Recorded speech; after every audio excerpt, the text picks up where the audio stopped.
Imagine any of the top superstars of the past 20 years. You know, the kind of player who's headlined multiple All Star games, won season awards, and are sure locks for entry into the Hall of Fame. Now imagine that same player, in the prime of their life, suddenly swept up by a tornado. It sounds crazy, right? That sort of thing just doesn't happen to sports superstars. Well, something like this did happen in 1903 to Ed Delahanty. Here's how it happened. Today, on Rounders, a history of baseball in America.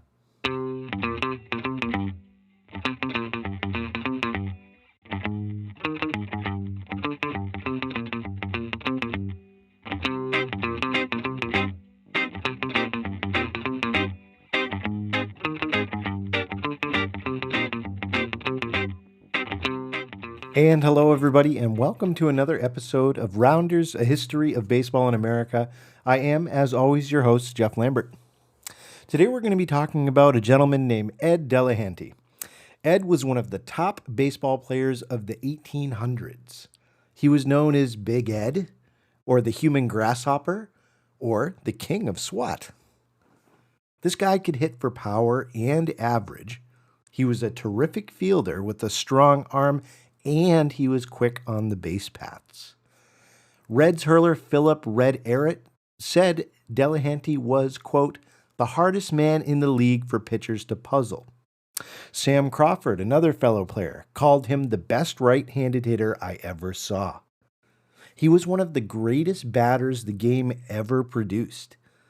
And great batters, like poets, are born, not made, right? Ed, in 16 years in the big leagues, he led the league in home runs twice. He led them in RBIs 3 times, in doubles 5 times, in batting average twice, and hits and triples 1 time each.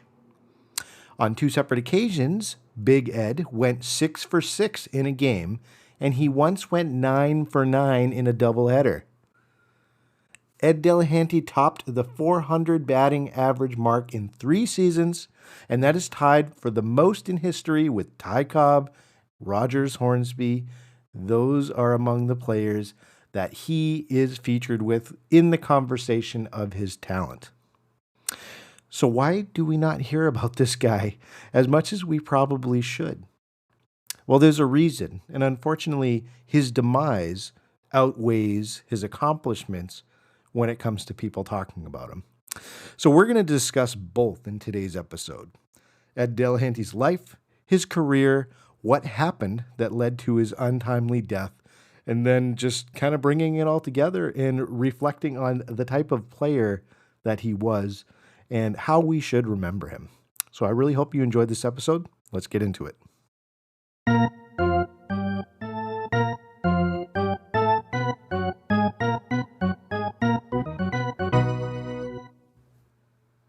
When Ed Delahanty died, it was seen as a national tragedy. As a matter of fact, there were even post-death sightings for years after, like we remember with Elvis Presley. Forbes ran an article a couple years ago discussing how Ed Delahanty's death was very similar to that of the NBA's Kobe Bryant, which occurred a few years ago, just in terms of the nation losing a major star at such a young age. Now, the circumstances of Ed's death is wrapped in mystery, so let's just go briefly through what happened. The date was July 2, 1903. Ed got on a train from Detroit to New York. We'll get into why later. He became disruptively drunk on the train. He was smoking, he was drinking, he started breaking things, and then he started threatening passengers with a razor blade. Finally, the conductor just had enough of him after several times telling him to knock it off, and he ordered Dell off the train. He stopped it in Bridgeburg, Ontario, which was right on the Niagara River on the border of Canada and the United States. So after the train kept going across the bridge, after Ed was removed from the train, Ed Delahanty decided to start walking across this bridge that connected both sides, that crossed over the Niagara River. There was a watchman on one side that saw him doing this, and according to his account, he yelled out and tried to stop him from going across this bridge. He was obviously drunk and stumbling everywhere, but Delahanty would not stop. He pushed him to the side when he tried to stop him, and the drawbridge that was in the middle had started to open up to allow a boat to pass. And because of this sudden change in the track's trajectory as he walked across, plus the fact that he was drunk, caused him to fall off of this bridge and plunge over 25 feet into the Niagara River. His body washed up 4 days later, 20 miles downriver, after the Niagara Falls part. He was naked, and the only thing that was left on his body was his necktie, his shoes, and his socks. And immediately speculation started. Did he fall? Did he commit suicide? Was he murdered? Was it something more sinister? The conjecture was just everywhere after his death. And before we examine a little bit more, maybe what occurred at that point, what may have led him to his demise, I think it's really important, and this is the point of this episode. I want to talk about what Ed accomplished as a player and the mark he left on the game, because even though he died in very unusual and tragic circumstances, his playing career deserves to be remembered for what it was. So let's start at the beginning of Ed's life and go through what he did and what he accomplished. So, Ed Delahanty was born in Cleveland, Ohio in 1867. His parents were Irish immigrants, and he was one of 6 brothers. His father worked several blue-collar jobs as they came up, and his mother ran a boarding house. Now, because of the nature of living in a boarding house, certainly a lot of people coming in and out, very hectic all the time, Ed would try and stay away from the crowds. He didn't like them. So he, as well as his brothers, decided to pick up sports as a way to be able to stay away from the house and have a hobby that they could do. All of them actually picked up on baseball. They became so good at it that all of them actually ended up becoming players in the major leagues. But Ed in particular was very skilled, and he was a natural at the plate. That was the thing that started to catch the eye of some of the local semi-pro club scouts in the area. He was offered a roster spot on one of these city squads, and the name of that team, which I thought was great, was the Cleveland Shamrocks. So the local Irish team immediately signed Ed. So Ed signed up. I believe he was 18 years old when he got his first contract offer. And he suited up for the Cleveland Shamrocks. He played so well that he was offered a roster spot for an even more professional club in West Virginia. They offered him $50 a month to go and play. So here's an 18-year-old kid making $50 a month, not bad, and he's playing for a semi-pro team already. And Ed was big. He was 6'1", 170 pounds. That was a monster for the time period. He was built strong, and he could hit. So he went to the West Virginia club, and he played well. In 21 games, he hit .412. So he was already showing his prowess at the plate. But it wasn't just his play at the plate that started to catch even higher-ups' attention. He was also really skilled in the field. He was an excellent fielder. He was just kind of that complete player that professional clubs were always keeping their eye out for. So eventually, word of his exploits made it all the way up to the top professional club in the area, the Philadelphia Phillies. So for that next season, the Philadelphia Phillies purchased his contract from the West Virginia Semi-Pro Club, and they paid Ed, who now 2 years later, the kid's 20 years old, they offer him a $2,000 salary per year. Now keep that in mind. Now if we adjust that for inflation, in 1888 we're looking at about $55,000. That is not bad for the time period. So he's making good money, he's young, and he certainly has the rest of his career ahead of him in terms of potential. But Ed struggled his first few seasons in the majors, unfortunately, and this was mainly due to his free swinging tendencies, as I've seen it put. He wanted to swing for the fences very, very desperately, and that hurt him early on in his career. It took him a couple years to get through that. He had roller coaster seasons all the way through 1891. But it was after that 1891 season where something clicked with him and he realized that he could do better. And so during that offseason, he really worked on his physical ability. And he came in just amazing shape for the 1892 season. And from 1892, for almost a decade, till 1901, Ed was absolutely unstoppable.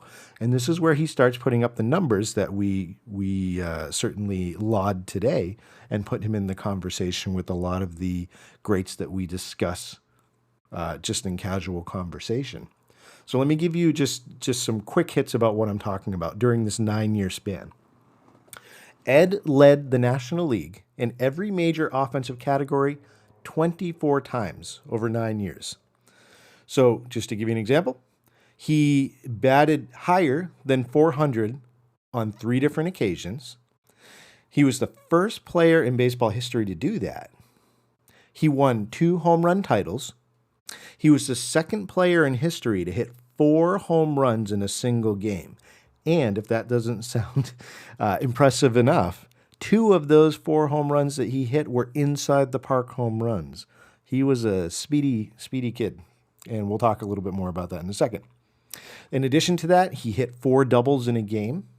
And in one season, I believe he hit 55 doubles in one season, which again was just for the time period an excellent stat point. So what happened with Ed? He's absolutely at the top of his game. He's becoming a household name to baseball fans. What was the change in his game? We talked about that he worked on his physical ability, and that certainly always helps to come in, into the season in shape. But there were some other reasons why Ed saw this newfound success at the plate over this next 9-year span. And we can take some things from that. So one thing was that as he worked on his game, instead of just becoming a slugger, he really focused on developing his ball placement skills. He built a reputation over that 9-year span as being an excellent pull hitter. So he would just be able to place the ball wherever he wanted. If outfielders pulled back because they thought he was going to hit a long one, he would just knock it over the infielders' heads for a short outfield hit. He would practice patience at the plate, and he also became known being for very good waiting for the right pitch for him, and he was in the top 10 in walks 4 out of those 9 seasons during this stretch from 1892 to 1901. So he practiced patience at the plate. Now, the other thing that he did, and I don't think it's off from being a patient hitter, but he was one of the first batters that I've ever read about, especially in this era, to practice swinging at the first pitch. He made a practice of it. It was one of the strategies he employed often. And he believed that it was something that gave him an edge. And he once told a reporter that he often liked to swing at the first pitch because a pitcher with good control usually tried to, quote, do his business, end quote, with the first offering. So he keyed in on that pattern, and he would often go after that first pitch for that very reason. So as a hitter, Ed was one of the tops, if not the top player in the late 1800s because of the ability that he showed. But he wasn't just a great hitter. He had other skills. And let's talk about those. Remember, he was arguably pro baseball's first 5-tool player. He was dominant at the plate, but he was also an excellent fielder and a base runner. So he started off his career actually in the infield when he was first signed. And he wasn't a great infielder. I guess we could consider him below average, but he was fast. And so later managers of the Phillies decided to try placing him in the outfield, first at center field and then at left field. And he turned into one of the best outfielders of the time period once he made that switch.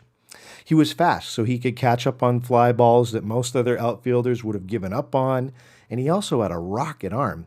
He recorded 238 career assists to home plate. That is impressive.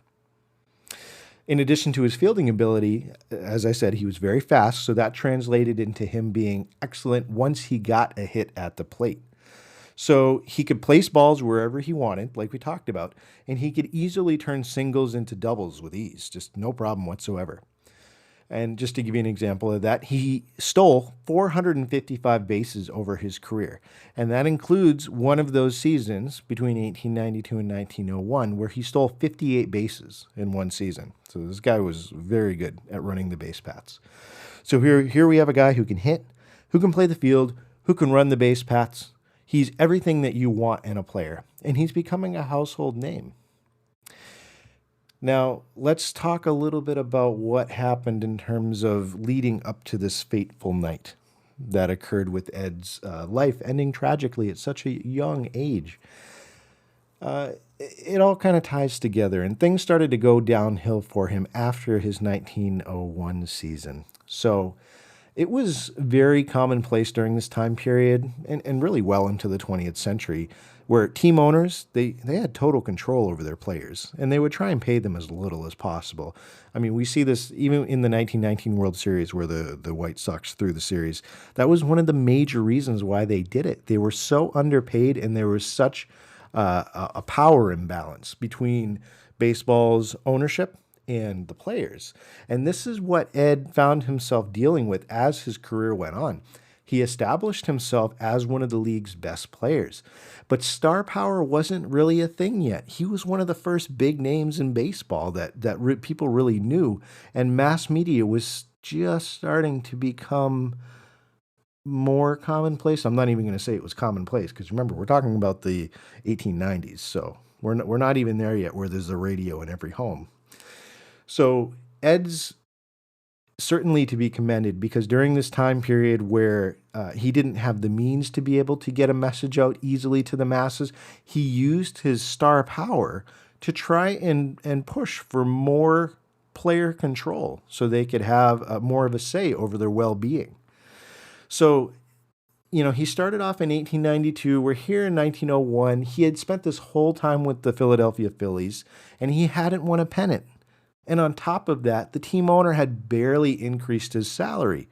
He was now making, almost 10 years later, just $3,000 a year.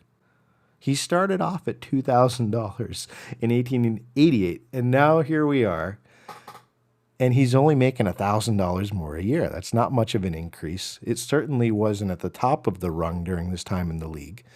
But he felt he deserved better. And so what he decided to do to advocate for himself and for his fellow players, he decided, look, the National League isn't treating us well. There's this other league, the American League, and they have approached me and said that they want to be better advocates for the players. So let's all go to the American League and play there.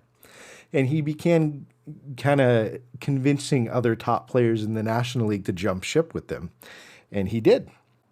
So basically what happened was, after the 1900 season, we saw an exodus of players from the National League who went to the American League. And that was mainly due to Ed's, what's the word I want to use here? His pushing, his promotion of this league. He was actually dubbed an agent for the American League by several newspapers.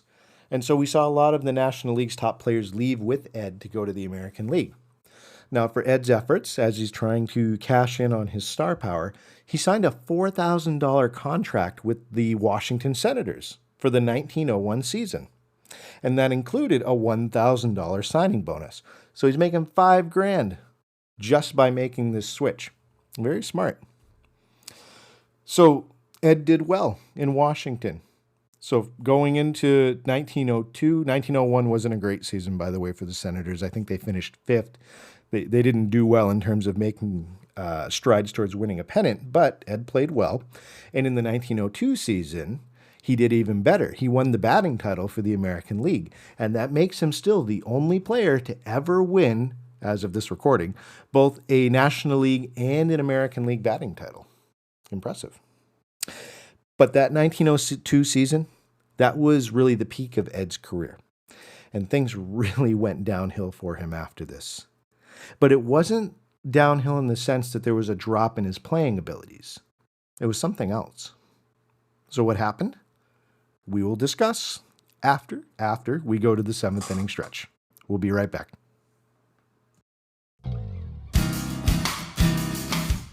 Hey everybody, it's Jeff, the founder and host of the show, and I have some exciting news for you. In addition to the baseball history podcast you know and love, I'm launching a weekly email newsletter. In it, you'll find a link to each new episode, along with curated baseball history news, stories, polls, and more. It's completely free, and it's a simple way to enjoy the Rounders show that you love even more. And for those of you who would like to support the show as a subscriber, you can easily become a member by signing up using the link in each newsletter. For just $5 a month, I'll send you a weekly email with bonus episode content, ad-free episodes, and video companions. As members, you'll also have opportunities to vote on future episode topics and participate in exclusive events, such as the Rounders Fantasy Baseball League. If you'd like to send me a small token of your appreciation just once a year, the cost is just $30 for an annual subscription. And if you really enjoy the show and you want to send me a more significant contribution, I've created a Rounders Starting 9 tier for an annual payment of $100. You'll have my eternal gratitude and have your name included in the episode credits as a show producer. In addition, you'll get to choose the topic for one episode each year, and you'll get a free Rounders Starting 9 member t-shirt. Most importantly, you'll continue helping me grow this show. I'm grateful for your support, and I look forward to sharing more of the best stories from baseball history with you in the future. Click the link in the show notes to sign up for the email newsletter today, or go to rounders.substack.com. That's rounders.substack.com. Now, let's get back to the show.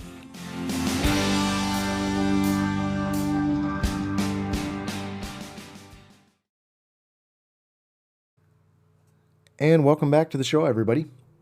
So just to recap, we're talking about Ed Delahanty's stretch of from 1892 to 1901 just being one of the top players in the National League, setting all these records, really becoming a very talented guy at the plate, in the field, on the base paths, you name it, he was doing it well.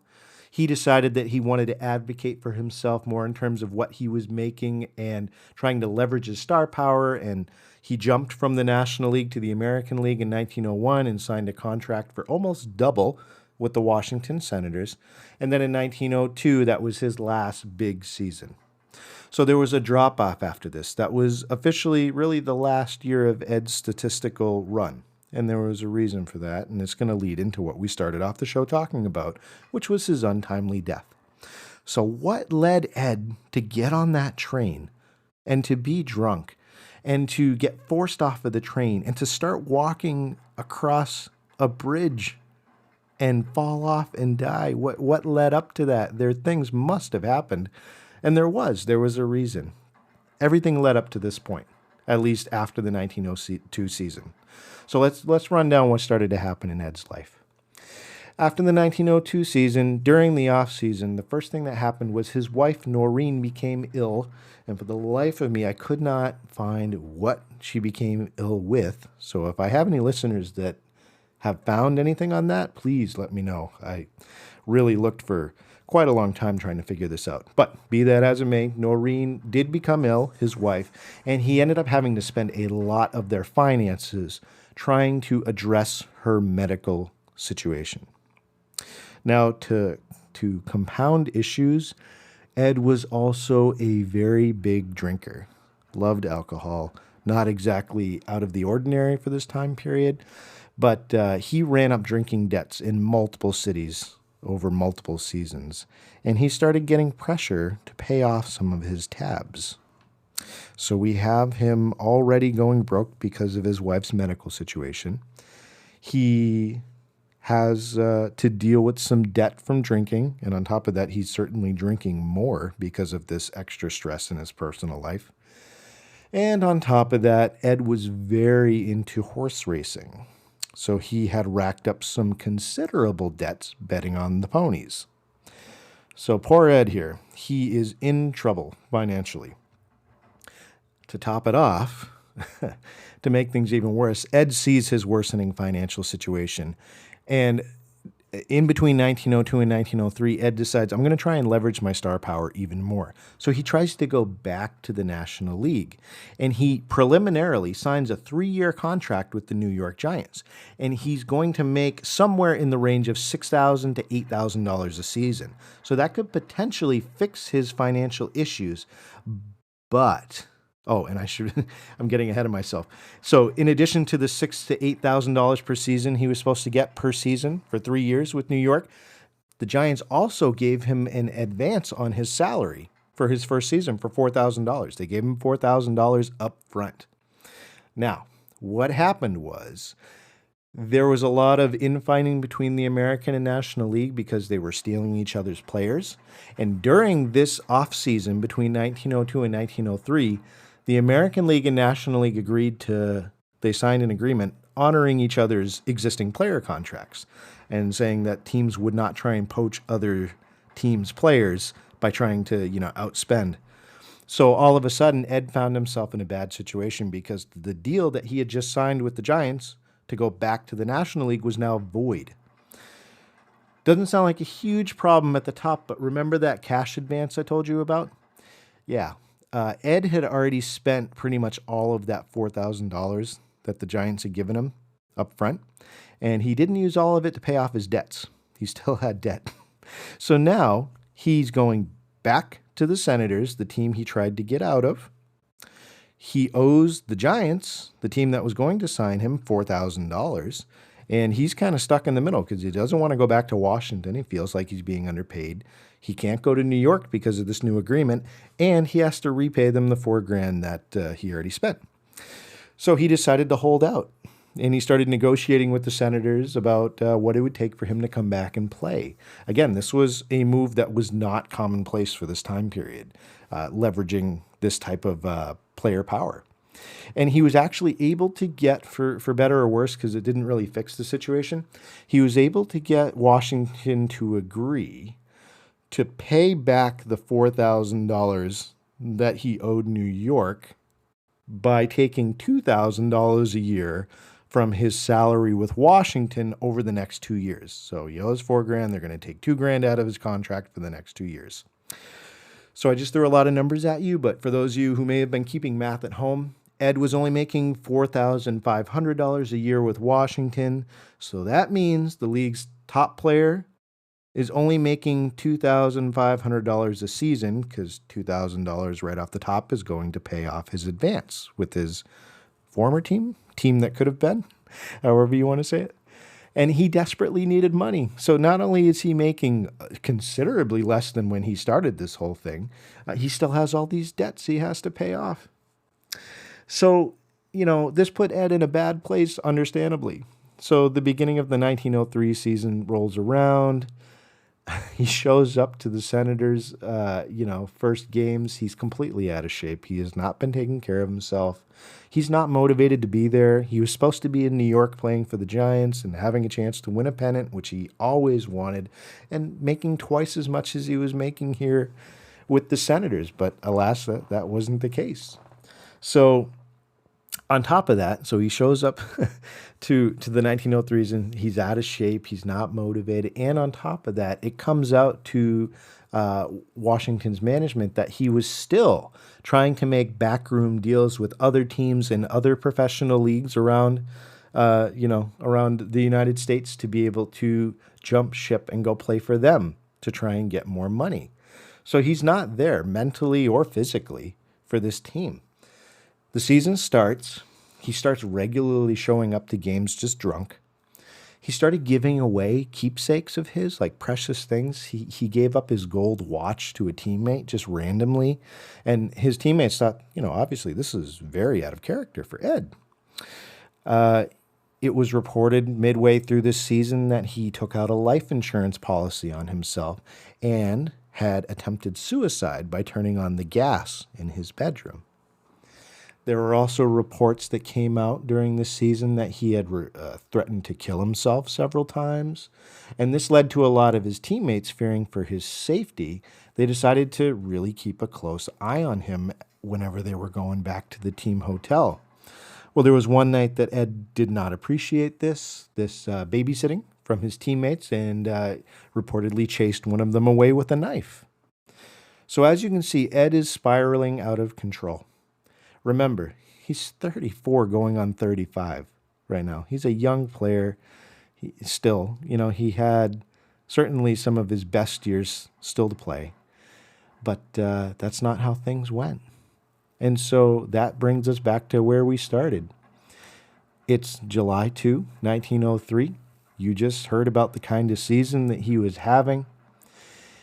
He decided that he was going to get on a train. It was after a game in Detroit. He decided, I'm going to go take a train to New York. I'm going to go to the office of the New York Giants, and I'm going to somehow convince them to take my contract. There's got to be a way around this. There had been a previous player who had actually gotten around the rules that same season and was able to switch leagues. So he thought, well, if he could do it, so could I. So that's the reason that he got on the train. He was thinking, I got to make this happen. He starts on the train. He starts doing what he had been doing his whole life, but even more so since 1902, and he started drinking. A lot. The train's conductor asked him repeatedly to stop with his behavior. He refused. He reportedly took out a razor blade on the train and started threatening some of the passengers. It got to the point that the conductor decided to get a few other people that were on the train as well and kick Ed off the train. They just couldn't take it anymore. And so he was booted off the train. And that's what led him to being on this bridge. And just bringing it all back, we know that he started wandering off across the bridge, and he fell off the bridge 25 feet, falls into this 40-foot river, very fast moving, that dumps into the Niagara Falls. Whether he jumped or drunkenly stumbled off the edge of the bridge, we're never going to know. But we do know that this was the end of his life. And as I mentioned, he was found 20 miles downstream at the base of Horseshoe Falls. For those of you who have been to Niagara Falls, he was found on the Canadian side. Certainly not a fall that anybody could logically survive. And so here's Ed Delahanty, dead at age 35. He was buried back in his birthplace of Cleveland. His wife ended up suing the rail company and won due to their negligence for kicking him off the train where they did and failing to keep him safe. But that was it for Ed. Ed Delahanty suffered a very tragic end.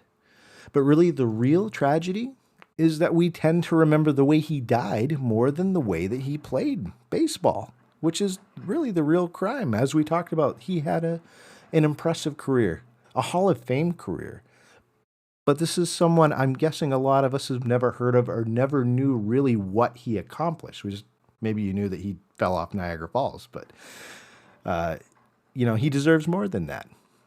Sports historian Mike Soul, he said about Ed that, quote, if it had not been for the way he died, he'd be remembered as one of the greatest hitters ever. Certainly one of the greatest right-handed hitters. He would rank up there with Rogers Hornsby, end quote. So the next time somebody mentions Ty Cobb's hitting or Babe Ruth's slugging, don't forget Ed Delahanty. He deserves to be a part of that conversation. Now, due to Ed's untimely demise and his heavy debts that were related to gambling, there are some interesting theories that point to Ed maybe having been murdered that night, and that his demise may not have been an unfortunate accident. Now, I discussed this topic as part of our bonus content, so you can access this by becoming a premium subscriber just by clicking the link in the show notes. But overall, ladies and gentlemen, thank you so much for joining me for another episode. And remember, there are only two seasons, winter and baseball.